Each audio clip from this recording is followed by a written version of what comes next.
Assalamualaikum warahmatullahi wabarakatuh. Izin memperkenalkan diri, nama saya Divana Hirunisa dengan NIM 51111812229 dari Program Studi Manajemen Fakultas Ekonomi dan Bisnis Universitas Jenderal Ahmad Yani.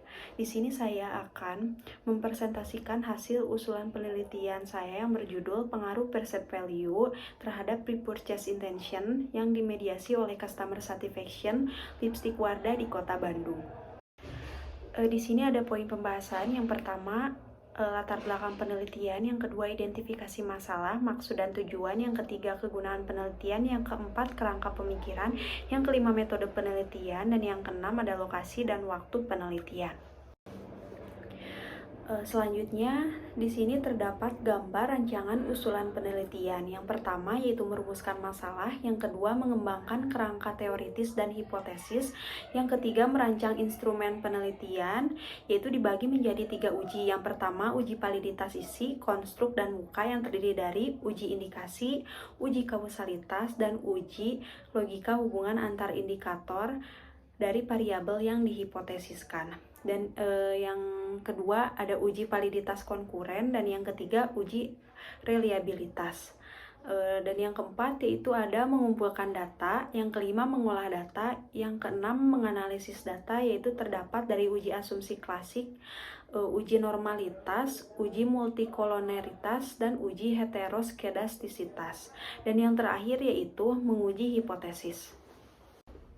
Selanjutnya terdapat latar belakang penelitian.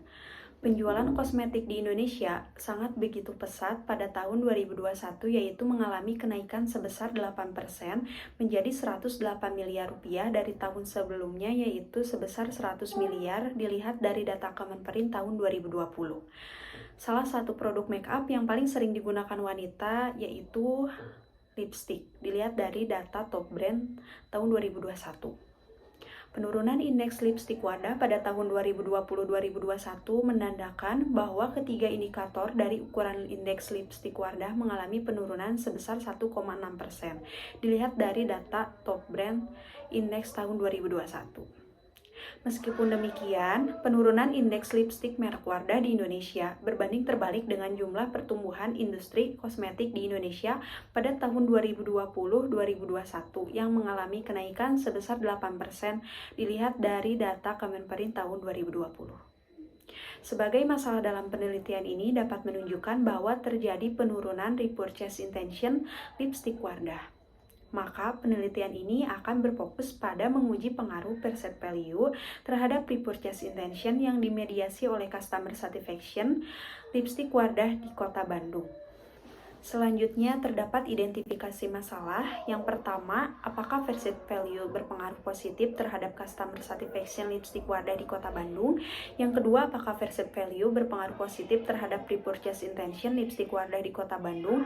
Yang ketiga, apakah Customer Satisfaction berpengaruh positif terhadap repurchase intention Lipstick Wardah di Kota Bandung? Dan yang terakhir, apakah Customer Satisfaction berpengaruh positif dalam memediasi pengaruh perceived value terhadap repurchase intention Lipstick Wardah di Kota Bandung. Selanjutnya di sini terdapat tujuan penelitian. Yang pertama, maksud penelitian. Penelitian ini dimaksudkan untuk menguji pengaruh perceived value terhadap repurchase intention yang dimediasi oleh Customer Satisfaction Lipstick Wardah di Kota Bandung.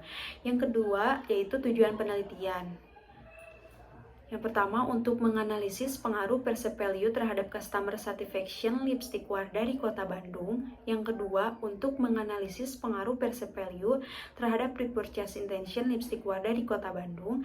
Yang ketiga, untuk menganalisis pengaruh Customer Satisfaction terhadap repurchase intention Lipstick Wardah di Kota Bandung.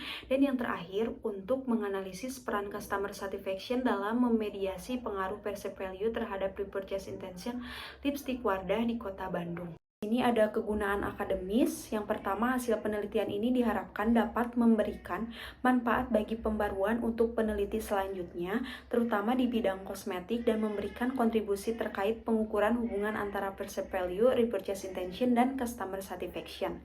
Yang kedua, kebaruan dalam penelitian ini adalah model-model konseptual yang terdiri dari perceived value sebagai variabel independen, repurchase intention sebagai variabel dependen, dan customer satisfaction sebagai variabel mediasi variasi yang mana belum diteliti pada peneliti sebelumnya. Yang ketiga, peneliti selanjutnya dapat menggunakan model konseptual yang sama namun dapat dibedakan dalam pemilihan karakteristik populasi dan lokus penelitiannya.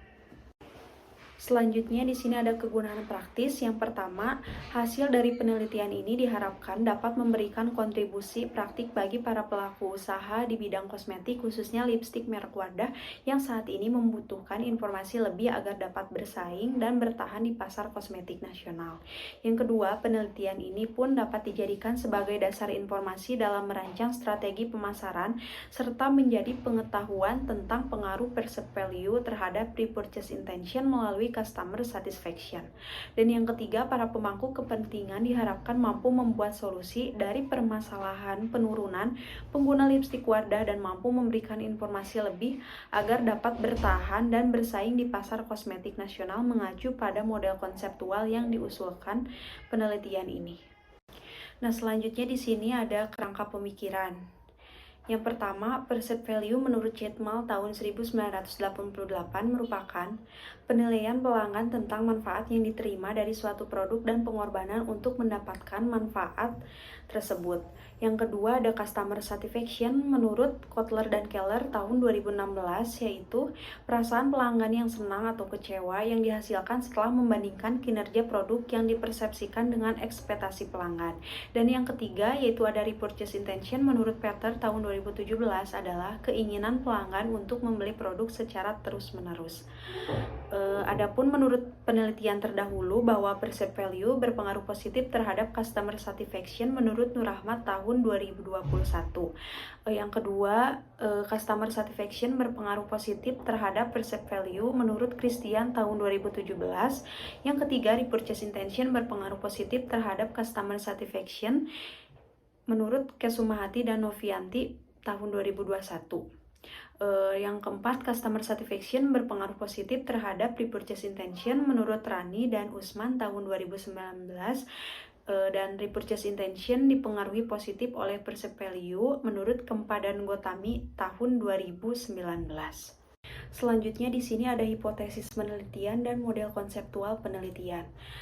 Untuk hipotesis pertama yaitu perceived value berpengaruh positif terhadap customer satisfaction. Hipotesis 2, perceived value berpengaruh positif terhadap repurchase intention. Pada hipotesis 3, customer satisfaction berpengaruh positif terhadap repurchase intention. Dan pada hipotesis 4, perceived value berpengaruh positif terhadap repurchase intention yang dimediasi oleh customer satisfaction. Selanjutnya di sini ada metode penelitian, operasionalisasi variabel. Untuk variabel pertama yaitu perceived value, indikatornya terdapat melindungi bibir dari sinar UV, membuat bibir tampak cerah, meningkatkan kepercayaan diri, melembabkan bibir, dan memperjelas bentuk bibir. Untuk variabel kedua yaitu customer satisfaction, indikatornya terdapat perasaan terpenuhinya harapan, perasaan terpenuhinya kebutuhan, dan ketepatan keputusan yang dirasakan. Untuk variabel ketiga yaitu repurchase intention, indikatornya terdapat keinginan untuk menggunakan produk secara berkelanjutan, keinginan untuk mereferensikan kepada orang lain, dan keinginan untuk selalu mencari informasi terkait produk. Adapun pengukurannya yaitu menggunakan skala Likert. Untuk yang pertama itu sangat tidak setuju, yang kedua tidak setuju, yang ketiga ragu-ragu, yang keempat setuju, dan yang kelima sangat setuju. Selanjutnya di sini ada lanjutan dari metode penelitian. Yang pertama ada populasi dan sampel, yaitu usia minimal 19 tahun, convenience sampling yang termasuk ke dalam non-probability sampling, dan 120 responden yang pernah menggunakan lipstik Wardah. Yang kedua yaitu jenis dan sumber data. Penelitian kuantitatif meneliti hipotesis. Yang kedua mengumpulkan data primer. Yang ketiga kuesioner melalui Google Form yang telah disebarkan. Dan yang keempat itu cross-sectional atau one-shot study. Yang ketiga ada teknik pengumpulan data. Terdapat uji validitas, uji reliabilitas. Itu dikumpulkan dengan menggunakan teknik cross-sectional atau one-shot study selama 7 hari. Adapun yang keempat itu teknik pengolahan data. Itu terdapat pengkodean data, pemasukan data, pengeditan data, dan transformasi data. Yang kelima ada teknik analisis data, yaitu regresi sederhana, regresi berganda, uji Sobel, uji asumsi klasik. Di dalam uji asumsi klasik ini juga terdapat uji normalitas, uji multikoloneritas, dan uji heterokedasitas. Nah, di sini terdapat tempat dan waktu penelitian dapat dilihat di gambar. Di sini itu terdapat kegiatan mulai dari penyusunan UP, seminar UP, hingga rencana sampai sidang TA nanti. Dan kota yang saya pilih yaitu Kota Bandung. Baik, cukup sekian presentasi dari saya. Mohon maaf apabila banyak kesalahan dan kekurangan. Terima kasih atas perhatiannya. Wabillahi taufiq wal hidayah. Wassalamualaikum warahmatullahi wabarakatuh.